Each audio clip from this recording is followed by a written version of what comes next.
Hello दोस्तों, welcome to my new video. आज हम आपको पढ़ाते हैं प्रकाश का अपवर्तन। प्रकाश का अपवर्तन क्या होता है, इसके क्या नियम होते हैं, इसके क्या रूल होते हैं, इसको हम आपको पढ़ाते हैं, समझाते हैं किस प्रकार से इसमें क्या घटना होती है। ठीक है दोस्तों, आइए हम प्रकाश के अपवर्तन की वीडियो को स्टार्ट करते हैं। ठीक है दोस्तों, आइए।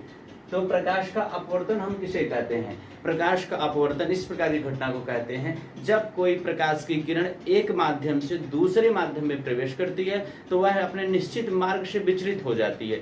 इस घटना को ये प्रकाश का अपवर्तन कहते हैं। मतलब हुआ ये कि कोई प्रकाश की किरण एक माध्यम से चलना स्टार्ट की, आई, वो किसी अपवर्तक तल तक आई, उसके बाद वह फिर दूसरे माध्यम में जैसे ही प्रवेश की वह अपने निश्चित मार्ग में अडिग नहीं रह पाई, उससे कुछ विचलित हो गई। इसी घटना को प्रकाश का अपवर्तन कहते हैं। चलिए इस चित्र के माध्यम से हम आपको समझाने की कोशिश करते हैं। ठीक है, तो देखिए दोस्तों, ये कोई प्रकाश की किरण है, यहाँ से चलना स्टार्ट की और चलने के बाद यहाँ आई, ये है आपका आपतन बिंदु। यहाँ पर आने के बाद इसको जाना चाहिए था इस डॉटेड माध्यम के सीधे इस माध्यम में जाना चाहिए था, सीधे इस प्रकार से। लेकिन तो ये प्रकाश की किरण इस माध्यम में यहाँ से इधर ना जाके ये अभिलंब की तरफ झुक गई। ये अभिलंब की तरफ जब झुक गई, इसी घटना को हम प्रकाश का अपवर्तन कहते हैं। ये अभिलंब की तरफ क्यों झुक गई? इसको अभिलंब से तो आप कहेंगे मार्ग से विचलित ही होना है, तो ये अभिलंब से दूर भी तो हट सकती है। जी हाँ, अभिलंब से दूर भी हट सकती है, लेकिन तो वो माध्यम पर डिपेंड करता है।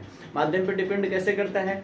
यदि सघन कोई किरण विरल माध्यम से सघन माध्यम में आएगी तो वो अभिलंब की तरफ झुक जाएगी। यदि कोई किरण, इस डायग्राम में आप देखिए, कोई किरण यदि किसी सघन माध्यम से विरल माध्यम में जब आएगी तो वह अभिलंब से दूर हट जाएगी। तो हो गया ना आपके कॉन्सेप्ट क्लियर? कि आपके अंदर थॉट आ रहा था कि कोई किरण जब आई आपतन बिंदु के बाद जब ये दूसरे माध्यम में गई तो अभिलंब की तरफ कब आती है और कब अभिलंब से दूर जाती है। तो अभिलंब के तरफ कब आएगी? जब कोई किरण विरल माध्यम से सघन माध्यम में आएगी तो वह किरण अभिलंब की तरफ झुक जाएगी।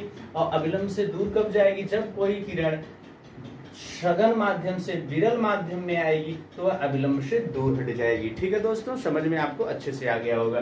ठीक है, इसी घटना को दोनों डायग्राम में जो हमने बताया, इसी घटना को हम प्रकाश का अपवर्तन कहते हैं। प्रकाश का अपवर्तन कहते हैं। तो इसमें अब समझने वाली बात यह है कि इसमें जो चीज यूज हुई उसको क्या क्या नाम से हम पुकारते हैं, क्या क्या उसका नाम होता है। देखिए, ये जो किरण आती है आपकी, इसको हम बोलते हैं आपतित किरण, हमने यहाँ पर लिख दिया है। और ये जो अपवर्तन के बाद जो किरण अभिलंब की तरफ झुकी है, इसको हम बोलते हैं अपवर्तित किरण। अभिलंब की तरफ क्यों झुकी है? क्योंकि ये देखिए आपका कांच है, ये ऊपर वायु है, तो ऊपर है आपका सघन माध्यम, ऊपर है आपका विरल माध्यम और नीचे है आपका सघन माध्यम। इसलिए जो है यह किरण अभिलंब की तरफ झुक गई है। ये जो आई किरण, इसको आपतित किरण, अपवर्तन के बाद जो किरण वो अपवर्तित किरण, आपतित किरण और अपवर्तित किरण, इस जिस आपतन बिंदु से के बाद जिसमें घटना होती है, इस बिंदु पर एक सीधी रेखा खींची गई है, इसको हम बोलते हैं अभिलंब। इस अभिलंब और आपतित किरण और अभिलंब के बीच का जो कोण होता है, इसको हम बोलते हैं आपतन कोण। ठीक है दोस्तों, और फिर इस अभिलंब और अपवर्तित किरण के बीच का जो कोण होता है उसको हम बोलते हैं